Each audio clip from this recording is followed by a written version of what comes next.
y escudriñando la palabra. Los invito a abrir nuestras Biblias, mis amados hermanos, en el capítulo 5 del libro de Apocalipsis, y leeremos, los invito a leer del versículo 6 hasta el versículo 10. Capítulo 5, versículo 6 al versículo 10. Apocalipsis, capítulo 5, versículo 6 al 10. La palabra del Señor dice así: y miré y vi que en medio del trono y de los cuatro seres vivientes y en medio de los ancianos estaba en pie un cordero como inmolado, que tenía 7 cuernos y 7 ojos, los cuales son los 7 espíritus de Dios enviados por toda la tierra. Y vino y tomó el libro de la mano derecha del que estaba sentado en el trono. Y cuando hubo tomado el libro, los 4 seres vivientes y los 24 ancianos se postraron delante del Cordero. Todos tenían arpas y copas de oro llenas de incienso, que son las oraciones de los santos. Y cantaban un cántico nuevo diciendo: digno eres de tomar el libro y de abrir sus sellos, porque tú fuiste inmolado y con tu sangre nos has redimido para Dios, de todo linaje y lengua y pueblo y nación. Nos has hecho para nuestro Dios reyes y sacerdotes, y reinaremos sobre la tierra. Que el Señor nos bendiga la lectura de su santa palabra. Oremos. Padre bueno, Señor amado, damos gracias, Señor, por la posibilidad hermosa que nos da, Señor, para reunirnos nuevamente en tu casa de oración. Gracias, Señor, porque tus puertas se abren, Señor, para tu pueblo, Señor. Y en este momento, Señor, tú nos permites abrir las páginas de tu libro sagrado, Señor. Leer la Biblia, Señor. Por eso te pedimos, Señor, la capacidad, Señor, el entendimiento dado de lo alto del Espíritu Santo para poder comprender, Señor, cada palabra, tu mensaje, tu voluntad, Señor, a nuestras vidas. Te pido, Señor, que bendigas a cada hermana, a cada hermano que recibirá esta enseñanza. A cada uno de nosotros, tu pueblo, Señor, que escucharemos tu palabra, Señor. Y asimismo, Señor amado, te pido con mucha humildad, Señor, que cuide mis palabras, Señor, mi corazón, mis labios. Limpia mis labios, Señor, de hombre pecador, Señor. Limpia mis labios inmundos, Señor, por el pecado. Porque es tu palabra justa, santa y buena que se entrega a tu pueblo, Señor. Por eso, Señor amado, te pido el mayor de las discreciones, el mayor de los cuidados, Señor, al entregar tu palabra. Guíame en todo entendimiento y con mucha humildad, Señor, te agradezco esta posibilidad. Sin tener ningún mérito, Señor, tú me permites dirigirme a tu pueblo. Gracias, Señor amado. En el bendito nombre de nuestro Señor Jesucristo. Amén. Podemos tomar asiento, amados hermanos. Amados hermanos.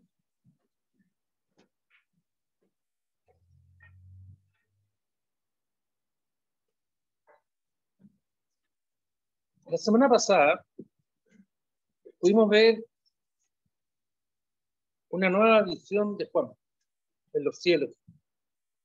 Él había visto, como vemos en el capítulo 4, el trono celestial.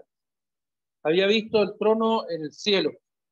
Y había visto a uno sentado en el trono. Vio también, Juan nos describe con muchos detalles que había 24 ancianos y habían 4 seres vivientes llenos de ojos por delante y por detrás. Y cada uno de ellos los describe como seres los cuales rendían honor y honra a Dios. Santo, santo, santo es el Señor, Dios Todopoderoso, el que era, el que es y el que ha de venir. Es el Señor el que está dirigiéndose a su pueblo. Es el Señor el que está hablando, se están refiriendo a nuestro Dios, al Dios Todopoderoso, al Creador de todas las cosas, de los cielos, de la tierra. Y nos dice el versículo 11 que para Él es todo honor, toda gloria. Él es el único digno de recibir la gloria, el honor, el poder, porque Él creó, dice, todas las cosas y por su voluntad existen y fueron creadas. Qué importante es tener presente eso. Todas las cosas existen por la voluntad de Dios. No hay nada que escape a la voluntad de Dios. Ni siquiera las cosas que nos parecen a nosotros más terribles o más duras para nuestra vida escapan a la voluntad de Dios. No es difícil poder interpretar las cosas. Nos es difícil poder entender toda la magnificencia de Dios, pero aquí la palabra nos recuerda que todo ha sido creado por su voluntad. Quizás es una referencia a Génesis 1, ¿no es cierto? En el principio, dice la palabra. En el principio, en la nada, Dios creó todo. Separó las aguas, creó la tierra, los animales, los peces, el cielo, las estrellas, el sol y la luna. Todo es creación de Él. Y creó al hombre a su imagen y semejanza. Al hombre y mujer los creó. Y toda la creación fue creada para su honra y su gloria. Juan nos recuerda el rol que cumple Dios. Es el soberano de todas las cosas. Y es esa visión que Él tiene, esa visión en el cielo, y esa visión escuchando a un ángel como que su voz era como de trompeta. ¿Se acuerdan que hablábamos? Las trompetas sirven para anunciar, para hacer llamar la atención, para entregar un mensaje. Y así nos dice la palabra que Juan subió y vio cosas maravillosas, y vio cosas que ya están comenzando a señalar. Yo te mostraré las cosas que sucederán después de esto. En el capítulo 5, la palabra nos revela una situación muy especial. Entra en escena un nuevo personaje, podríamos decir, dentro de esta visión. Juan ve que en el que está sentado en el trono, en su mano derecha tenía un libro, y nos recuerda que estaba escrito, dice, por dentro y por fuera, y sellado con 7 sellos. Y un ángel pregonaba a gran voz. Pregonar significa llamar la atención, tener un discurso fuerte, atención, atentos. Y preguntaba a gran voz, ¿quién es digno de abrir el libro y desatar sus sellos? Y no había nadie, ninguno digno. Digno es aquel que tiene méritos. Esa es una persona digna, que tiene méritos, que tiene honra para poder cumplir una tarea. Pero aquí, ni en el cielo, ni en la tierra, ni debajo de la tierra, en toda la creación, nadie era digno para abrir el sello, ni aún siquiera mirarlo. Recordemos que Juan lloraba mucho, ¿se acuerdan? Y muchas personas dicen lloraba porque le daba pena no ver. No, Juan estaba viendo. No solamente eso, esa actitud de inmoralidad, sino que veía y él entendía en su mente lo que iba a suceder pronto. No había nadie, ni fue hallado ninguno digno de abrir el libro, ni de leerlo, ni de mirarlo. Aquí hay una forma progresiva. Juan nos está diciendo que nadie podía abrir el libro ni aún mirarlo en el versículo 3, para la parte final. Pero ahora agrega que nadie podía mirarlo. Nadie era digno de abrir el libro, ni de leerlo, ni siquiera mirarlo, dando como un nuevo énfasis a la imposibilidad que había para que alguien se pudiera acercar a este libro y tomarlo. Y uno de los ancianos, de los 24 ancianos, no llores. He aquí que el león de la tribu de Judá, vimos la semana pasada, la raíz de David, ha vencido para abrir el libro y desatar sus 7 sellos. ¿Por qué Cristo? Es el Señor, el triunfante sobre la vida y la muerte, nuestro Salvador. Aquí vemos nuevamente 2 nuevos nombres a la persona de Cristo. ¿Se recuerdan cuando días atrás, o algunas semanas atrás, les dije, si ustedes quieren saber de nombres para el Señor, busquen vean esto en capítulo 1:5, cuando describe a Jesucristo, el testigo fiel, el primogénito de los muertos, el soberano de los reyes de la tierra, al que nos amó y nos lavó de nuestros pecados, ¿con qué? Con su sangre, y nos hizo reyes y sacerdotes para Dios su Padre. Nos hizo reyes y sacerdotes para Dios su Padre. A Él sea la gloria, el imperio y el poder por los siglos de los siglos. Amén, declara Juan.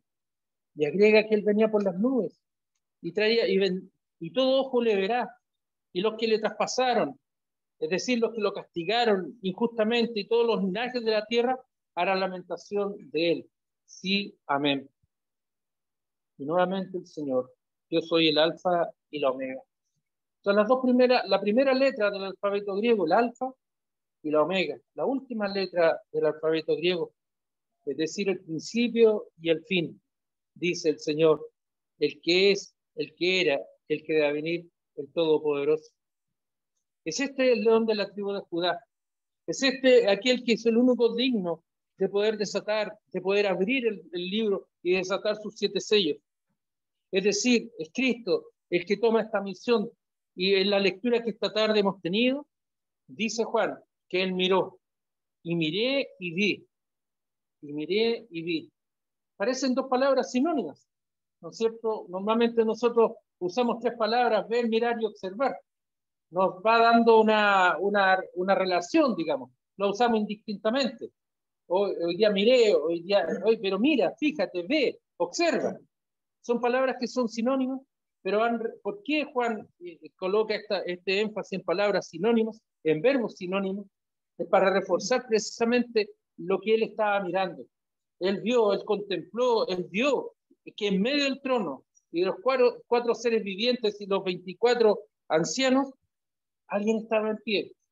Y lo describe como el cordero como inmolado, recordándonos el sacrificio en el Antiguo Testamento, de aquel cordero sin mancha que era sacrificado una vez al año y cuya sangre era rociada sobre el pueblo para el perdón de los pecados. Y era sacrificado por parte del sumo sacerdote, quien entraba al lugar santísimo una vez al año y pedía y clamaba por los pecados del pueblo. Y el pueblo anhelaba ese perdón. El pueblo anhelaba porque tenía conciencia de su pecado. Y el pueblo se acercaba y esperaba la oración, esperaba la bendición de Dios mediante ese rociamiento de sangre de este cordero. Mas ahora, como nos dice Hebreo, era necesario que el cordero fuera un hombre igual a nosotros, un pecador. Pero Cristo no fue pecador, Cristo fue hombre y fue enviado a esta tierra para humillándose, dejando todas las cosas para el perdón de nuestros pecados. Los hombres no lograban entender esto y pensaban que vendría alguna vez un Mesías, algún hombre que los podría salvar de la esclavitud, del dominio de los romanos. Cristo no fue pecador, pero es hombre, Dios y hombre, la humanidad y la divinidad juntamente en él. Y es ese cordero como inmolado, como sacrificado, que dice que tenía 7 cuernos y 7 ojos, que nos representan el poder y la visión. Es eso lo que significa un lenguaje figurado. No significa que sea un lenguaje imaginario, sino que es figurado. Y nos explica qué es lo que significa, los cuales dice son los 7 espíritus de Dios enviados por la tierra. ¿Recuerdan ustedes que habíamos visto este mismo mensaje en Isaías, cuando nos dice en Isaías 11? Nos recuerda los 7 espíritus. En Apocalipsis 4:5 nos va recordando también cuáles son estos siete espíritus. Y vemos que los espíritus del Señor son los siguientes. Y leeré lo que nos dice Isaías en el capítulo 2. Y reposará sobre él el espíritu de Jehová, espíritu de sabiduría, de inteligencia, de consejo y de poder, espíritu de conocimiento y de temor de Jehová. Esos son los 7 espíritus. Ya había el profeta. Dios había hablado a través del profeta y había mencionado cuáles eran estos 7 espíritus. Porque dice el capítulo 11:1 de Isaías, saldrá una vara del tronco de Isaí, una vara del tronco de Isaí, y un vástago retoñará de sus raíces. Como cuando uno corta un árbol. Es un lenguaje figurado.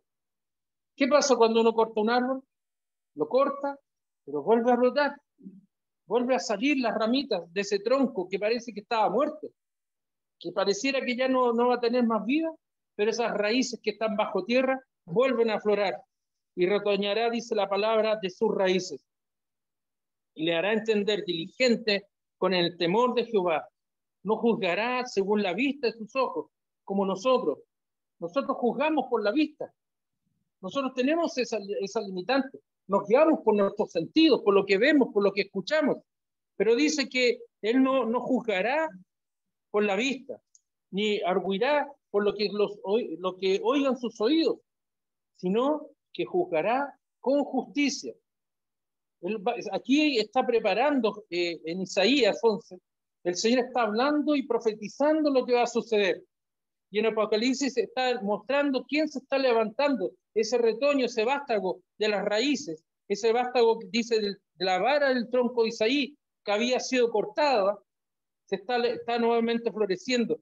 Israel que obrará con justicia a los pobres y arguirá y juzgará con equidad por los mansos de la tierra.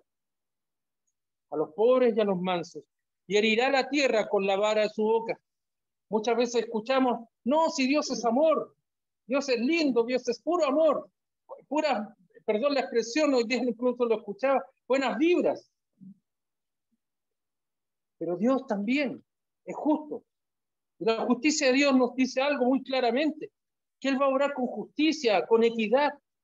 Y al mismo tiempo dice, herirá la tierra, es decir, castigará la tierra con la vara de su boca, con la boca. Él dictará una sentencia, una condena sobre esta tierra. Y con el espíritu de sus labios matará al impío. No nos gusta leer eso. No nos gusta leer eso. Porque parecía que es un aspecto feo de Dios. ¿Cómo Dios dice aquí va a castigar con una vara? ¿Cómo Dios va a matar al impío? Hermanos, no es que sea algo feo de Dios. No es que sea la parte B de Dios o la parte oculta de Dios. Sino que nos está diciendo que logrará como juez. Y un juez condena. Y un juez absuelve. Cuando estamos en falta por las cosas más mínimas, nos mandan a un juez de policía local y esperamos que vamos y los dicen, ¿qué les dicen? Vaya y hable con el juez, le dice el funcionario. Y uno levanta una petición, si es cierto, me pasé el disco pare, pero me distraje, iba apurado, estaba enfermito de la guata, iba corriendo donde mi mamá, y muchas excusas podemos dar. Y él juzga. No salimos contentos cuando a veces el juez nos dice, ya váyase y tiene sus documentos y no pague nada. Nos felicitamos porque decimos que bueno, que soy brillante en estas cosas. Pero cuando nos condena, ¿qué hacemos? Bajamos la cabeza, vamos pateando la suerte, como se dice, por no usar otra expresión, y vagamos. Hay una condena. Cuando el condenado es que es juzgado por un delito debe escuchar la condena, se le hace ponerse en pie. Y sobre él sobra justicia. Y hay hombres que tienen que ir a la cárcel a pagar sus condenas.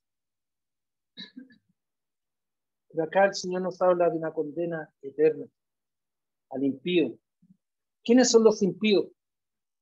Aquellos que no son piadosos. Aquellos que no cumplen la voluntad del Señor. Aquellos que están alejados del Señor y reclaman del Señor. No basta con decir, mis amados hermanos, no, yo creo en Dios a mi manera. ¿Han escuchado eso? Muchas veces lo hemos escuchado. Y a veces nos da risa eso. Porque las personas lo dicen en forma muy simpática. Quería llenarnos de pena y de compasión por esas personas. Porque eso no es creer en Dios. Creer en Dios es comprometerse, es saber quién es nuestro Señor. Dios obrará con justicia y con equidad, y también con castigo. Por eso muchas veces, ustedes me han escuchado, el día del juicio, la condena que había contra nosotros, como nos dice Colosenses, como nos dice el apóstol Pablo, esa condena, ese decreto condenatorio que había contra nosotros, ya no será leído. Ya no será lectura la condena que había contra suya, ni en contra mía, en contra de su Hijo.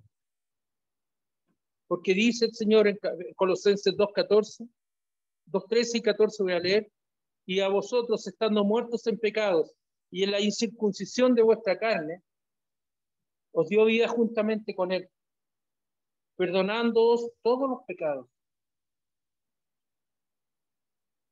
anulando el acta de los decretos que había contra nosotros.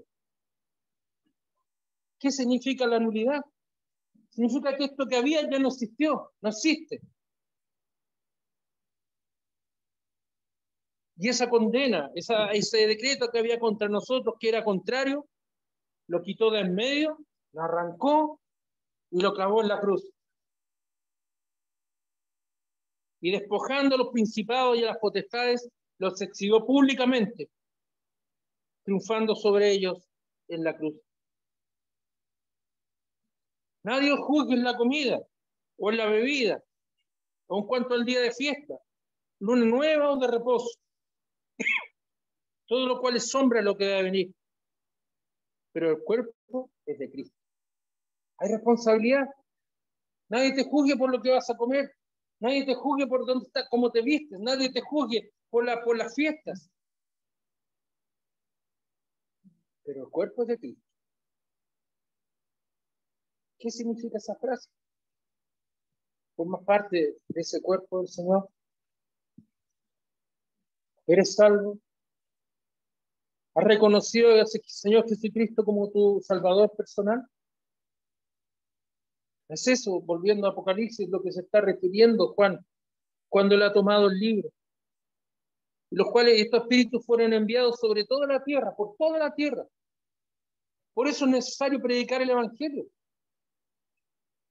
No es por las cosas bonitas, sino para declarar la justicia y la equidad de Dios, para hacer entender al mundo su pecado, de su mala manera de vivir, de su irresponsabilidad. Porque el juicio del Señor se acerca. El juicio del Señor está hoy. Y el Señor, dice la palabra, vino y tomó el libro de la mano derecha del que estaba sentado en el trono, como tomando el testimonio. ¿Han visto unas carreras de postas? Se le entrega el testimonio. Y que el Señor, el Cordero, toma el libro, como aceptando la orden de Dios. Ahí tienes tu orden. Haz tú, le dice Dios, el Padre, el Rey, al Señor Jesucristo. Recibiendo ese mandato, esos sellos para poder juzgar, porque Cristo no obra por sí solo, sino que obra por la autoridad del Padre. Hay un pasaje muy hermoso en el libro de Nehemías,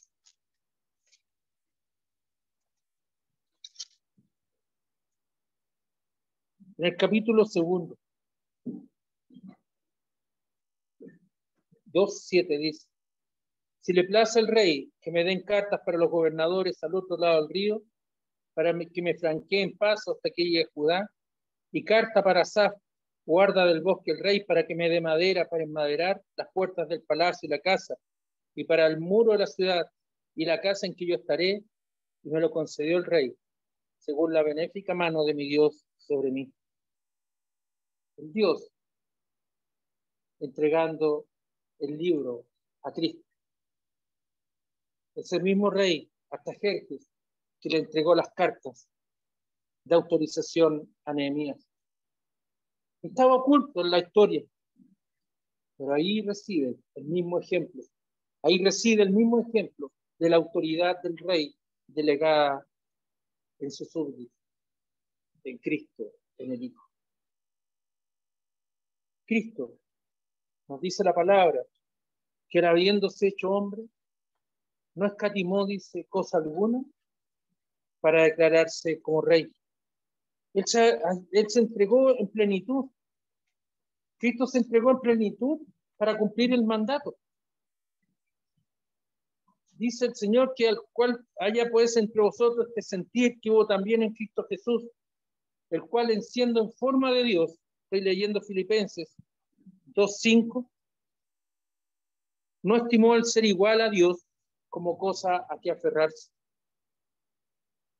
sino que se despojó a sí mismo, tomando forma de siervo, hecho semejante a los hombres. Se hizo siervo, semejante a los hombres, lo que decíamos al comienzo. Y estando en condición de hombre, se humilló a sí mismo, haciéndose obediente hasta la muerte y muerte de cruz. Hay un cumplimiento de una tarea. El Señor Jesús no le dice al Padre, Padre, mírame, yo soy tu hijo y basta con eso.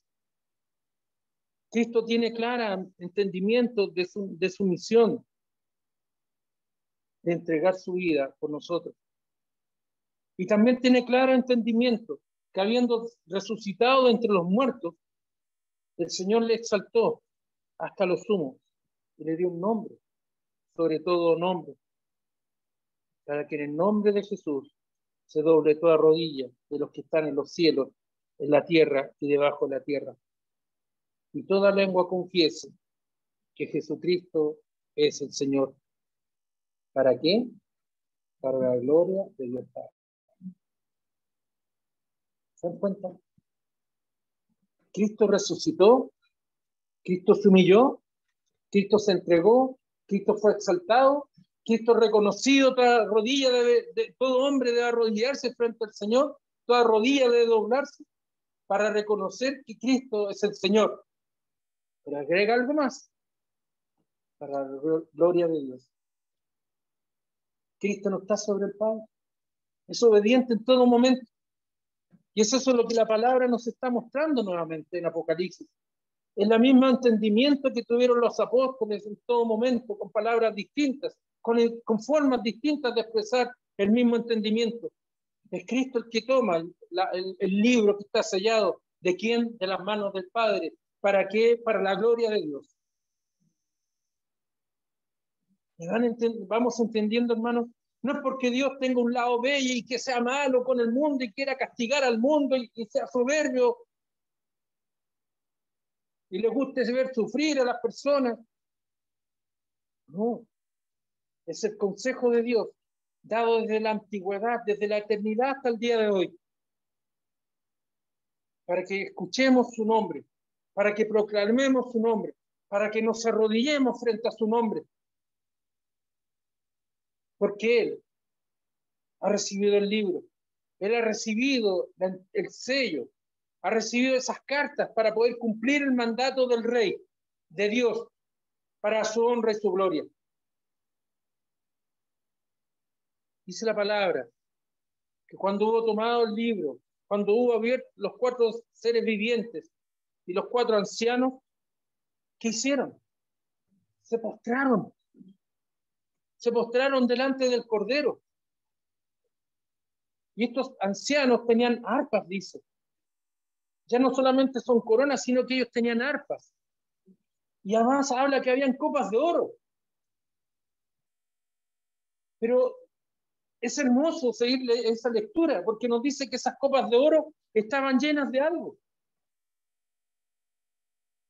¿Saben de qué estaban llenas esas copas de oro? De incienso. Pero no es el incienso que venden en la plaza de San Bernardo o allá en Santiago para tener fragante la casa, el hogar. O para traer, permítanme la expresión nuevamente, buenas vibras para este hogar. O para alejar los malos espíritus. No, es el incienso. Dice que son las oraciones de los santos.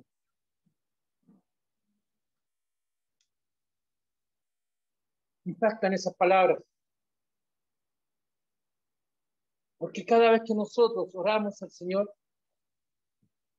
el Señor las ve con un olor fragante, un olor agradable, porque nosotros somos santos. No estatuitas de yeso, de piedra o de madera. Somos santos, porque el Señor nos ha apartado. Por eso la oración del creyente es poderosa, porque Dios la oye. No porque usted tenga un poder especial, no porque el pastor tenga un poder especial, sino porque el Señor escucha la oración. Escucha la oración de sus santos y la recoge en un lugar muy especial. Dice aquí copas de oro. En el griego la traducción exacta son fuentes de oro. Son mucho más grandes una fuente, ¿no? Si yo le digo, tráigame una copa, usted me trae una copita. Si le digo, tráigame una fuente, usted me trae algo más grande.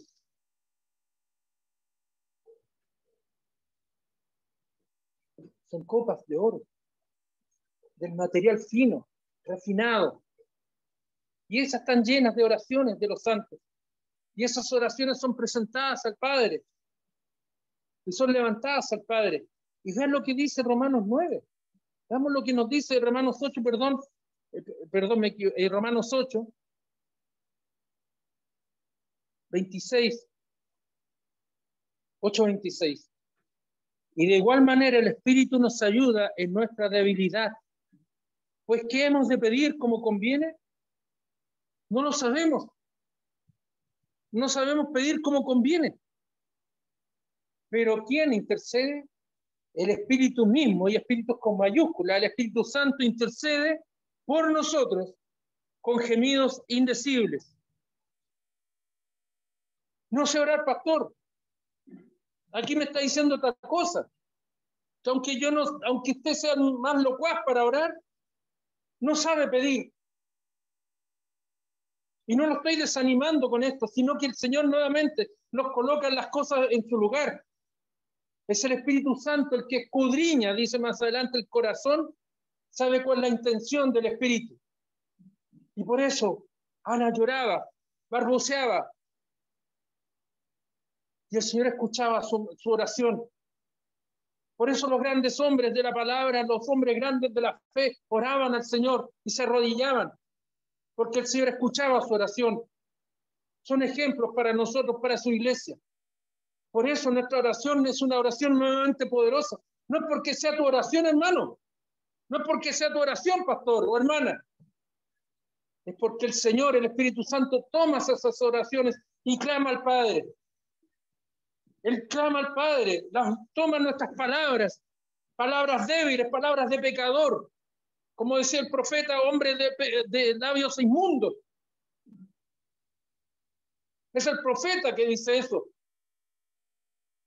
¿Y por qué es el hombre pecador? Porque su mente, su corazón es inmundo. Pero por frente a la magnitud al Dios 3 veces santo, no nos cabe más que humillarnos y presentarnos frente al Señor. Porque es el Espíritu el que escudriña los corazones. Escudriñar es buscar en lo más profundo de nuestros corazones. Y Él sabe nuestras intenciones. Y por eso intercede por los santos. Hermanos, qué hermoso. Podríamos hablar todo el día. Les podría hablar mucho más de lo que el Señor nos está mostrando esta tarde, del poder de la oración. El poder de la oración no está en los brazos del hombre, ni en las manos de los hombres, ni en los labios de los hombres. Están que son recogidas en estas copas de oro, en estas fuentes de oro, redomas de oro. Y es ahí donde están llenas de ese incienso y son tomadas por el Espíritu Santo, que clama con gemidos indecibles. ¿Qué significa eso? Señor, tú que todo lo conoces, que todo lo sabes, me presento frente a ti con humildad. Me humillo frente a ti, Señor. Es el mismo sentido que el Señor Jesucristo nos dice. A veces dicen, oremos la oración universal que todo el mundo conoce. Y la repetimos, pero sin entender ni una sola milésima, ni una palabra de lo que se está diciendo. Nos dirigimos al Padre, a Dios, que ama a sus hijos y que entregó su Hijo primogénito a Cristo por nosotros. Pero no nos confundamos. Es un Dios justo. Es un Dios que va a obrar. Es un Dios que está obrando. ¿Cuál es lo que tenemos que hacer? ¿Huir? No nos dice eso la palabra. Nos dice que estos ancianos que tocaban sus arpas y cantaban un nuevo cántico. Digno eres de tomar el libro y de abrir sus sellos, porque tú fuiste inmolado. Cristo, tú eres el digno de tomar el libro, de abrir sus sellos, porque Él fue inmolado, fue sacrificado, y con tu sangre Miren, hermanos amados, mis amadas hermanas, con tu sangre nos has redimido. ¿Para quién? Para Dios. Ser redimido significa comprado del pecado. Cristo pagó por ti, hermano. Tú eres un esclavo del pecado y Cristo fue y pagó con su sangre. Eso significa ser redimido, ser comprado por la sangre de Cristo. Es que yo nunca he sido esclavo, yo nací en un pueblo libre. Esclavo espiritual, esclavo del pecado.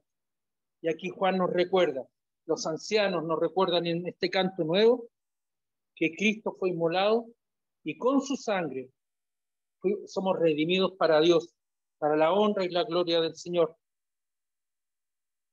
De todo linaje. No dice a todo linaje, sino de todo linaje. ¿De dónde nos sacó? De todo linaje, de toda lengua, pueblo y nación. ¿Qué significa eso? ¿Por qué Juan dirá esto? ¿Por qué el Espíritu está hablando de estas cosas?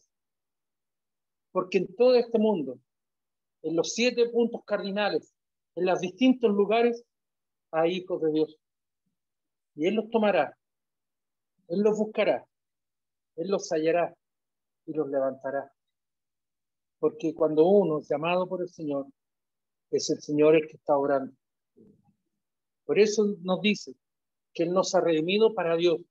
Hemos sido comprados para formar parte del pueblo de Dios, de toda lengua, de toda nación, de todo linaje. El linaje es el orden. Serán reyes, serán siervos, serán súbditos, serán ricos, serán pobres, hombres y mujeres, serán rusos, serán chinos, serán americanos. No hay límite para el Señor. Hermanos amados, qué importante. Concluye Juan esta parte diciendo que nos ha hecho para nuestro Dios. Perdón, los ancianos cantan y nos has hecho para nuestro Dios reyes y sacerdotes. Un día reinaremos sobre la tierra. Un día hace muchos años le hice una pregunta: ¿usted cree en los reyes? ¿Ha visto reyes? Llegan noticias cada rato los reyes de España, de Inglaterra, con tanta pompa, con tanta riqueza. En Mónaco, por ejemplo, no han visto esas noticias. Los matrimonios. Pero el Señor nos ha puesto en un lugar mucho mejor que el de ellos. Usted es una reina. Y usted es un rey para Dios. Porque el Señor está anticipando lo que ocurrirá con su pueblo.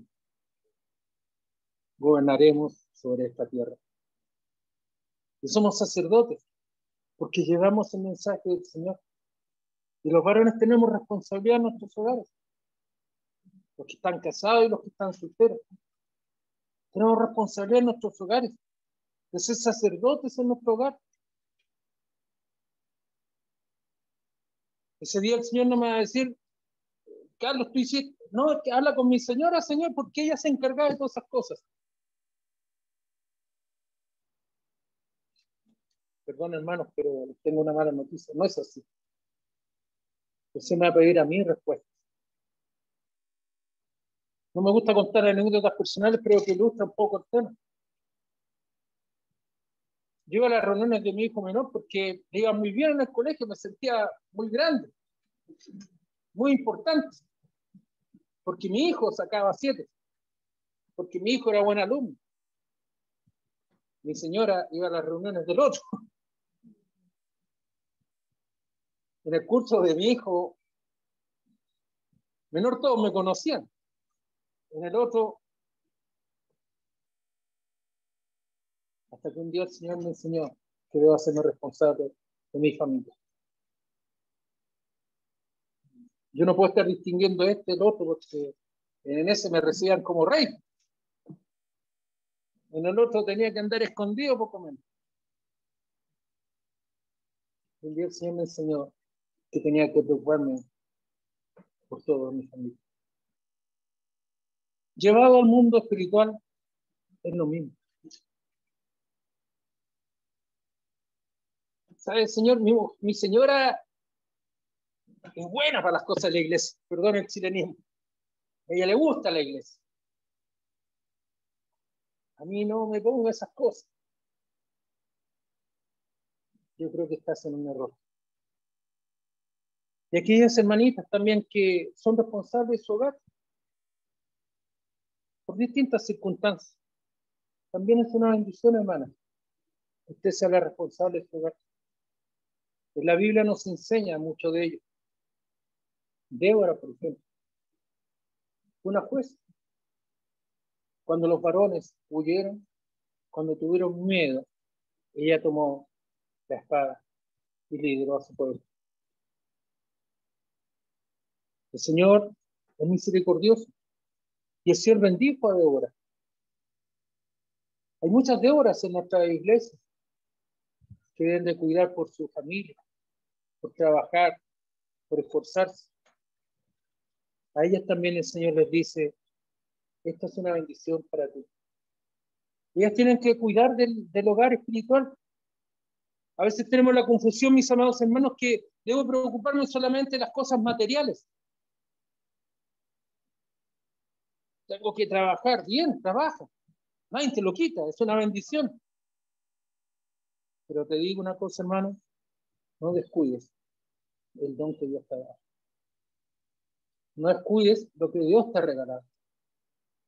No descuides el don. El don significa regalo. Y si el varón es responsable de su hogar, tiene que serlo en lo económico, en la educación, en el cuidado, de la ropa, del techo. Pero hay algo mucho más importante que eso, es la vida espiritual de tu familia. Y lo digo con mucha responsabilidad. Los cristianos muchas veces, los varones, olvidamos nuestro rol. Y aquí el Señor está diciendo que nos ha hecho reyes, sacerdotes. Y gobernaremos sobre toda la tierra. ¡Qué lindo! Pero no olvidemos que es para la gloria de Dios. Las personas tenemos las nociones, nos gusta decir las cosas a medias. Nos gusta ver las cosas de un puro lado. Lo que me sirve y lo que no, no importa. Se me olvidó decir, pero no es así. La palabra nos dice que nosotros somos hechos reyes y sacerdotes y gobernaremos sobre toda la tierra para la honra y la gloria de Dios. Y no porque tus méritos, hermano, no por tus méritos, mi amada hermana, sino porque Dios así lo ha querido. Eso es vivir bajo la gracia del Señor, bajo el amparo del Señor, bajo la cobertura del Señor. Hoy día el Señor nos muestra un desafío. Somos verdaderos reyes. ¿Estaremos a la altura de ser verdaderos reyes? ¿Estaremos a la altura de ser verdaderos sacerdotes? No piensen en unos sacerdotes que anda con una toga y anda tirando agüita o aspersando. No.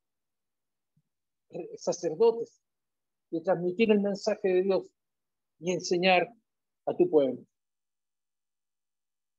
Porque somos abuelos, nuestro pueblo va creciendo.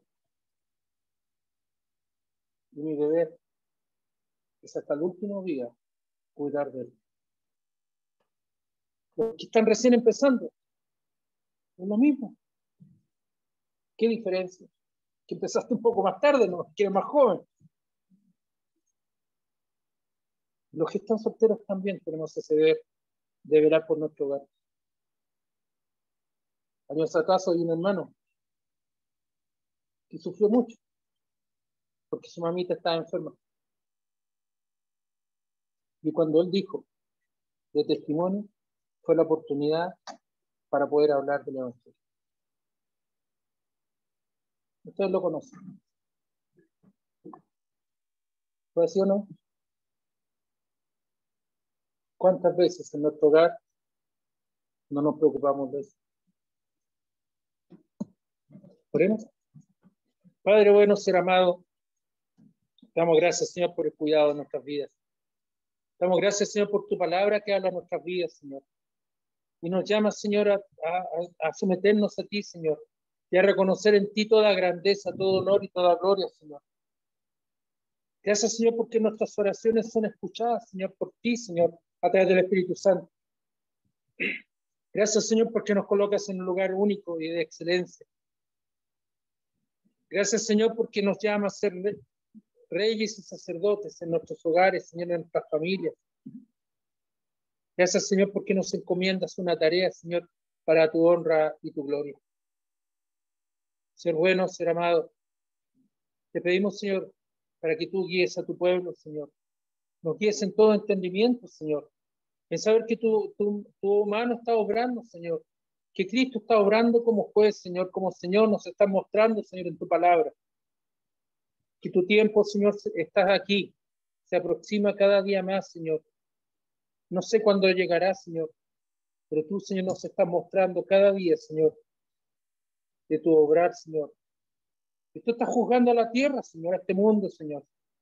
Estás juzgando, Señor, y se están abriendo esos sellos, Señor. Debemos ser amados. Que bendigas a tu iglesia, Señor, a tus hijos. Que nos des fuerza, Señor, nos des entendimiento y cuidado, Señor amado. Porque no son las fuerzas del hombre, Señor, sino tu palabra, Señor. De las promesas que cumplidas del Cordero de Dios, del Cordero inmolado, que derramó su sangre para el perdón de nuestros pecados. Su sangre preciosa derramada en la cruz, en el lugar de condena, en lugar de muerte, Señor, fueron clavados mis pecados, Señor. Son clavados los pecados de tus hijos, Señor, para ser exhibidos, no para burla, Señor, sino para declarar, Señor, que ya no tenemos culpa, porque tú, Señor, has dejado sin efecto ese decreto de condena. Gracias, Señor, por la libertad que tú nos das, Señor.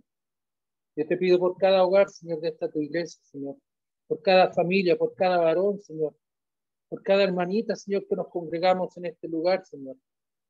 Bendíganos, Señor, a través de su palabra y cuídanos, Padre bueno.